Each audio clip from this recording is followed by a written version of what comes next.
Bismillahirrahmanirrahim. Assalamualaikum warahmatullahi wabarakatuh. Sahabat yang beriman dimanapun berada, semoga kita selalu dalam lindungan Allah Subhanahu wa ta'ala. Bismillahirrahmanirrahim. Allahumma salli ala Sayyidina Muhammad wa ala ali Sayyidina Muhammad. Segala puji bagi Allah Subhanahu wa ta'ala, Rabb semesta alam. Salawat dan salam kepada Nabi kita, Nabi Muhammad sallallahu alaihi wasallam, keluarganya, para sahabat-sahabatnya, dan orang-orang yang mengikuti mereka hingga akhir zaman. Baiklah sahabat yang beriman, kembali lagi di SHB Official, di mana kali ini saya akan membahas beberapa poin penting mimpi tentang mimpi Muhammad Qasim bin Abdul Karim. Poin-poin penting itu di mana yang pertama yaitu pernyataan Allah Subhanahu wa ta'ala tentang mimpi Muhammad Qasim. Kemudian yang kedua, keputusan Muhammad Qasim untuk meninggalkan misi menyebarkan mimpi dan perintah dari Nabi terakhir Nabi Muhammad sallallahu alaihi wasallam.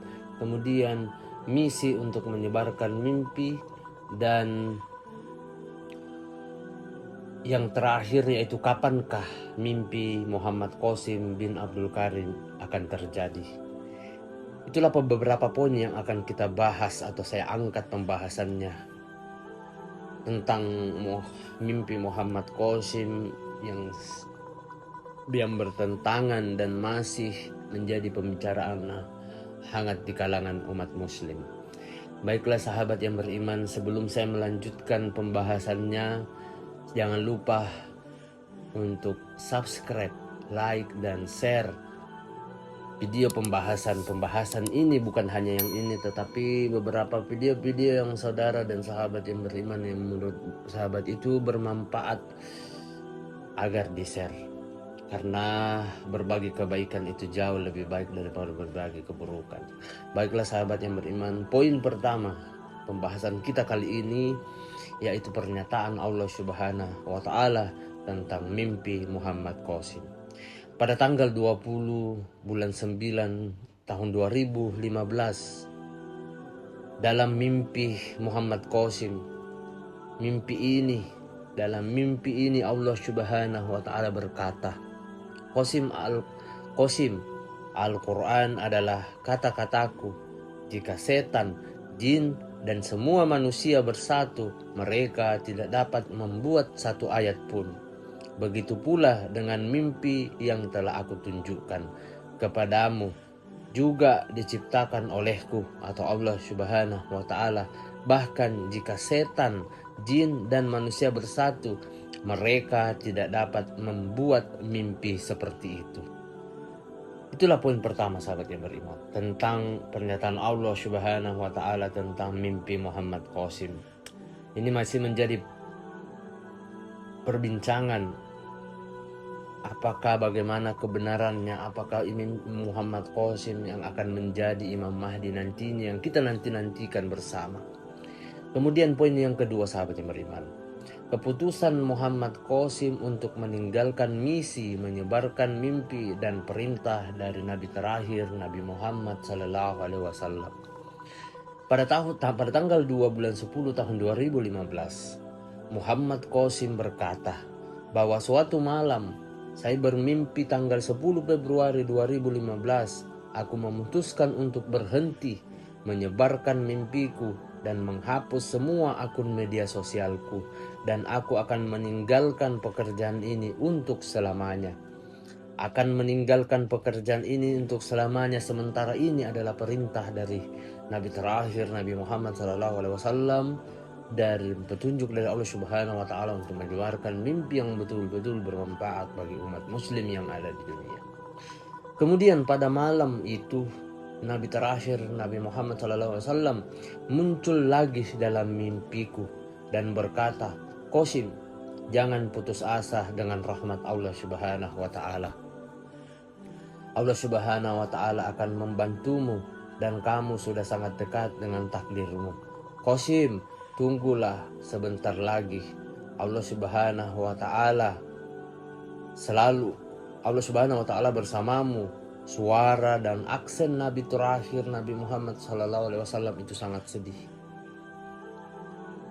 Seolah-olah dia akan kehilangan segalanya jika aku menghentikan pekerjaanku, dan aku tidak pernah melihat dia khawatir seperti itu sebelumnya. Sahabat yang beriman dimanapun berada, itulah pembahasan tentang bagaimana keputusan Muhammad Qasim untuk meninggalkan misi menyebarkan mimpinya dan perintah Nabi terakhir Nabi Muhammad SAW.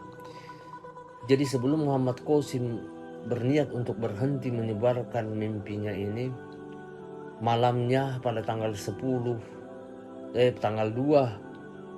bulan 10 2015, dia didatangi lagi dalam mimpinya mengenai bagaimana jika kamu berhenti untuk menyebarkan mimpinya.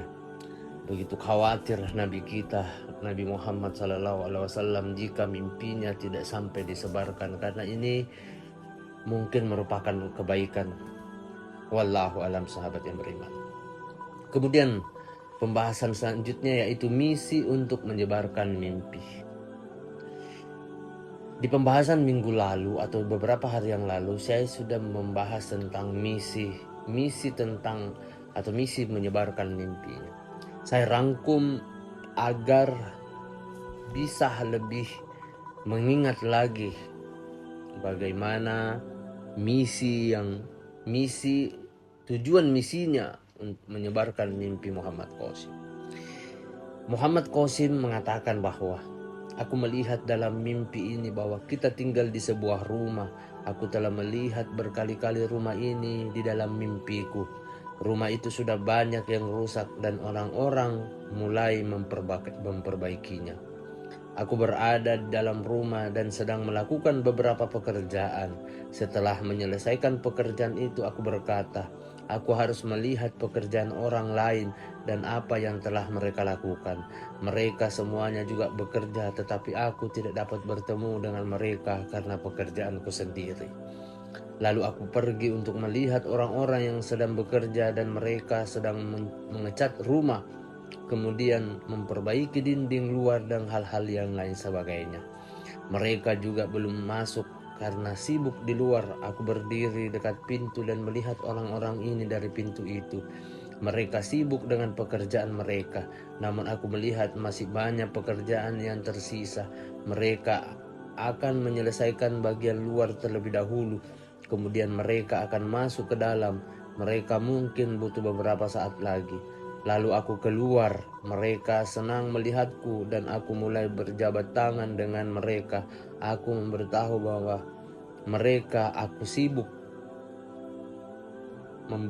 mereka bahwa aku sibuk dengan pekerjaan penting dan baru punya waktu sekarang untuk melihat kalian. Mereka mengatakan, jangan khawatir, kami juga bekerja di sini. Kemudian kami mulai berbicara tentang pekerjaan kami dan mimpi itu berakhir di sana. Jadi seperti itu dalam mimpi Muhammad Qasim, melihat beberapa orang yang kerja mengerjakan suatu bangunan rumah.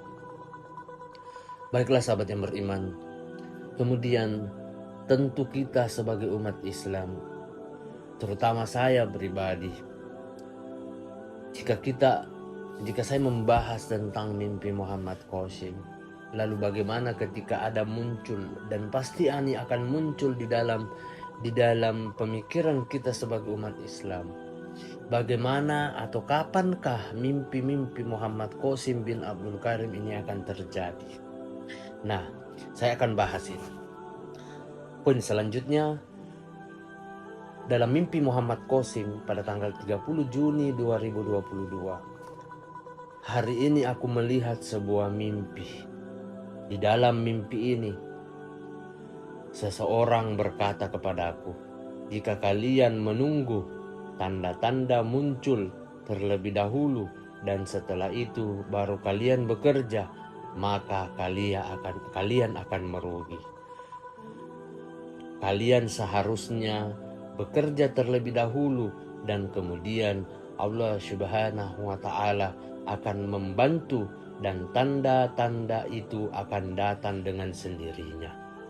Jika kalian menunggu tanda-tanda itu, maka tanda-tanda itu tidak akan pernah datang atau muncul. Seperti itu kira-kira perkataannya. Wallahu alam bisawab. Sahabat yang beriman, itulah beberapa mimpi tentang mimpi Muhammad Qasim. Semoga bisa bermanfaat untuk kita semua, terutama sahabat-sahabat beriman dan orang-orang muslim yang ada di dunia. Poin-poin penting tentang pembahasan Muhammad Qasim dan penantian kita, apakah Muhammad Qasim yang akan menjadi Imam Mahdi nantinya, itu semua menjadi rahasia dari Allah Subhanahu wa Ta'ala. Saya sebagai selaku pemilik channel ini hanya memberikan bayangan atau membawa materi tentang bagaimana Muhammad Qasim mimpi dan petunjuk yang diberikan Muhammad Qasim dalam mimpinya. Semua petunjuk itu walau alam bisa jadi dari Allah Subhanahu wa Ta'ala dan Nabi kita terakhir, Nabi Muhammad sallallahu alaihi wasallam. Saya tidak memberikan gagasan untuk mempercayai mimpinya, tetapi mungkin kita bisa mengambil hikmah, pelajaran dan beberapa poin-poin penting. Mungkin itu kita bisa ambil sebagai sebuah pembelajaran. Seperti halnya pada pembahasan terakhir mengenai kapan mimpi Muhammad Qasim itu disebarkan, yang menyatakan bahwa bagaimana caranya kita mau menghasilkan sesuatu tanpa melakukan pekerjaan dulu. Jika Muhammad Qasim mengatakan dalam mimpinya, jika kalian menunggu tanda-tanda itu, maka tanda-tanda itu tidak akan pernah datang atau muncul. Jadi kita tidak mesti dan tidak harus menunggu. Kita hanya perlu memperbaiki amalan-amalan, berbuat baik sesama muslim, baik bukan muslim maupun maksudnya berbuat baik kepada sesama. Sahabat yang beriman dimanapun berada, semoga kita selalu dalam lindungan Allah Subhanahu wa Ta'ala. Demikianlah pembahasan kali ini. Semoga apa yang saya sampaikan bisa bermanfaat untuk kita semua. Jangan lupa sekali lagi like, share, dan subscribe channel SHB Official agar semakin semangat membuat konten, semakin semangat membahas tentang hal-hal yang baik dan bermanfaat untuk kita semua. Baiklah sahabat yang beriman, saya selaku pemilik channel SHB memohon maaf apabila ada salah kata ataupun ucapan di dalam video ini. Perlu kita ketahui, kebaikan, kebenaran itu hanya milik Allah Subhanahu wa Ta'ala. Kesalahan serta keburukan itu datangnya dari saya pribadi selaku manusia biasa yang tidak pernah luput akan kesalahan. Akhir kata, wabillahi taufik wal hidayah. Wassalamualaikum warahmatullahi wabarakatuh.